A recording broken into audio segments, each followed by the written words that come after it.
ओम नमो भगवते वासुदेवाय। आप सबका मेरे चैनल पर हार्दिक स्वागत है। मेरी ओर से आप सबको आमला एकादशी की हार्दिक शुभकामनाएं। इस रंग भरी एकादशी की बहुत बहुत बधाई हो। आमला एकादशी को रंग भरी एकादशी भी कहा जाता है। इस एकादशी को खाटू नगरी में खाटू एकादशी के नाम से भी जाना जाता है। आज बात करेंगे आमला एकादशी व्रत के महत्व की और व्रत कथा की। धर्मराज युधिष्ठिर बोले, हे जनार्दन, आपने फागुन कृष्ण पक्ष की विजया एकादशी का सुंदर वर्णन करते हुए मुझे सुनाया है। अब आप फागुन मास के शुक्ल पक्ष की एकादशी का क्या नाम है, उसकी क्या विधि है, कृपा करके मुझे ये बताइए। इस बार भगवान श्री कृष्ण बोले, हे राजन, फागुन मास के शुक्ल पक्ष की एकादशी का नाम आमल की एकादशी है। इसको आमला एकादशी भी कहते हैं। इस व्रत के करने से समस्त पाप नष्ट हो जाते हैं तथा इसके प्रभाव से 1000 गोदान का फल प्राप्त होता है। इस व्रत के करने से समस्त पाप नष्ट हो जाते हैं। हे राजन, अब मैं आपको महर्षि वशिष्ठ जी द्वारा राजा मधांता को सुनाई गई पौराणिक कथा के बारे में बताता हूँ। आप इस कथा को ध्यान पूर्वक सुने। बोलिए श्री लक्ष्मी नारायण भगवान की जय। आमला एकादशी व्रत कथा। राजा मदांता बोले कि हे वशिष्ठ जी, यदि आप मुझ पर कृपा करें तो किसी ऐसे व्रत की कथा कहिए जिससे मेरा कल्याण हो जाए। महर्षि वशिष्ठ बोले कि हे राजन, सब व्रतों में उत्तम और अंत में मोक्ष देने वाली एकादशी जिसका नाम है आमल की एकादशी, उसके व्रत का मैं वर्णन करता हूँ। ये एकादशी फागुन मास के शुक्ल पक्ष में होती है। एक वैदिश नाम का नगर था जिसमें ब्राह्मण, क्षत्रिय, वैश्य और शूद्र चारों वर्ण आनंद सहित रहते थे।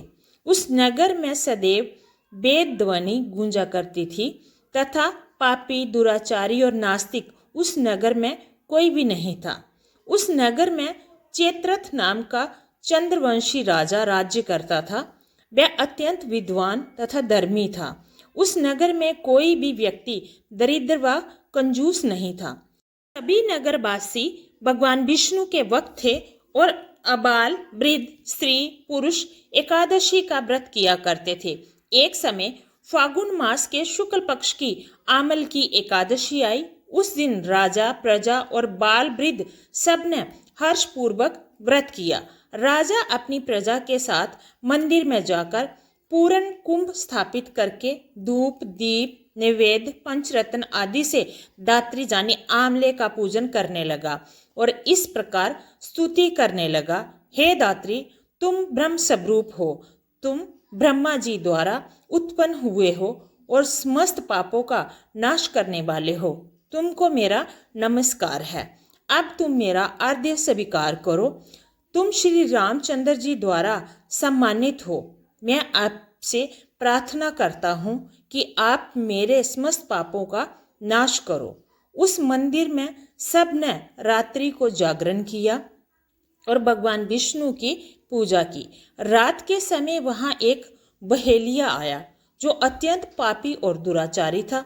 वह अपने कुटुंब का पालन जीव हत्या करके किया करता था।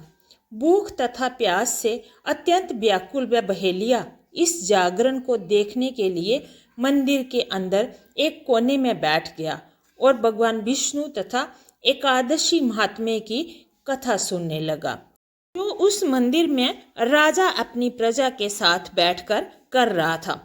इसी प्रकार अन्य मनुष्यों की भांति उसने भी सारी रात जाकर बिता दी। प्रातःकाल होते ही वह सब लोग अपने घर चले गए तो बहेलिया भी अपने घर चला गया। घर जाकर उसने भी भोजन किया। कुछ समय बीतने के पश्चात उस बहेलिये की मृत्यु हो गई। अगर उस आमल की एकादशी के व्रत तथा जागरण से उसे मोक्ष की प्राप्ति हुई। उसने राजा विदुरथ के घर में जन्म लिया और उसका नाम वसुरथ रखा गया।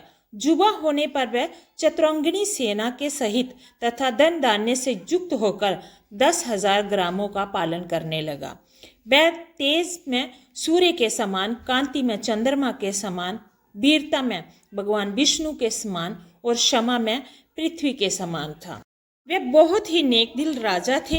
वह अत्यंत धार्मिक, सत्यवादी, कर्मवीर और विष्णु भक्त था। प्रजा का समान भाव से पालन करता था। प्रजा को अपनी संतान की भांति रखता था। दान देना उसका नित्य का कर्तव्य था। एक दिन राजा शिकार खेलने के लिए गया था। देवयोग से वह मार्ग भूल गया और दिशा ज्ञान न रहने के कारण वह उसी वन में एक वृक्ष के नीचे सो गया। सोते हुए भी वह भगवान विष्णु का ध्यान ही करे जा रहा था। थोड़ी देर बाद वहां पर पहाड़ी मलेच्छ आ गए और राजा को अकेला देखकर मारो मारो शब्द कहते हुए राजा की ओर तलवारें लेके दौड़े। मलेच्छ राजा को देखकर उसको मारना चाहते थे। मलेच्छ कहने लगे कि इसी दुष्ट राजा ने हमारे माता पिता, पुत्र पौत्र आदि अनेक संबंधियों को मारा है तथा देश से निकाल दिया है, अतः इसको अवश्य हमें मार देना चाहिए। ऐसा कहकर वह मलेच्छ उस राजा को मारने दौड़े और अनेक प्रकार के अस्त्र शस्त्र उसके ऊपर फेंकने लगे। वह सब अस्त्र शस्त्र राजा के शरीर के ऊपर गिरते ही नष्ट हो जाते और उनका बार पुष्प के समान प्रतीत होता। राजा को पता ही नहीं चला कि क्या हो रहा है। अब उन मलेच्छों के अस्त्र शस्त्र उल्टा उन्हीं पर प्रहार करने लगे, जिससे वह मूर्छित होकर वहां पर गिरने लगे। उसी समय राजा के शरीर से एक दिव्य स्त्री उत्पन्न हुई। वह स्त्री अत्यंत सुंदर होते हुए भी उसकी भ्रुकुटी टेढ़ी थी। उसकी आंखों से लाल लाल अग्नि निकल रही थी, जिससे वह दूसरे काल के समान प्रतीत होती थी। वह स्त्री मलेच्छों को मारने दौड़ी और थोड़ी ही देर में उसने उन सब मलेच्छों को काल के गाल में पहुंचा दिया। उसने सभी मलेच्छों को मार मार कर वहां से भगा दिया। जब राजा सोकर उठा तो उसने मलेच्छों को मरा हुआ देखा और कहा कि इन शत्रुओं को किसने मारा होगा। इस वन में मेरा इतना हितैषी कौन हो सकता है। वह ऐसा विचार कर ही रहा था कि तभी आकाशवाणी हुई, हे राजा, इस संसार में भगवान विष्णु के अतिरिक्त तेरी कौन रक्षा कर सकता है। इस आकाशवाणी को सुनकर राजा बहुत प्रसन्न हुआ। उसने भगवान विष्णु का आभार प्रकट किया और उसके बाद अपने राज्य में वापस आ गया। अपने राज्य में आकर उसने सुखपूर्वक राज्य किया। महर्षि वशिष्ठ बोले कि हे राजन, ये आमल की एकादशी के व्रत का प्रभाव था। जो मनुष्य इस आमल की एकादशी का व्रत करते हैं वे प्रत्येक कार्य में सफल होते हैं और अंत में विष्णु लोक को जाते हैं। भगवान विष्णु उनकी सभी मनोकामनाएं पूरी करते हैं और मृत्युपरांत उन्हें मोक्ष की प्राप्ति होती है। रोचक तथ्य ये है, आमल की एकादशी को ब्रिज में रंगबरनी एकादशी कहते हैं, श्रीनाथ द्वारा में कुंज एकादशी कहते हैं और खाटू नगरी में खाटू एकादशी भी कहा जाता है। इस एकादशी में आंवले के पेड़ की पूजा विशेष रूप से की जाती है, क्योंकि ऐसी मान्यता है कि आंवले के पेड़ में भगवान विष्णु का वास होता है, माता लक्ष्मी का वास होता है। जय श्री लक्ष्मी नारायण की।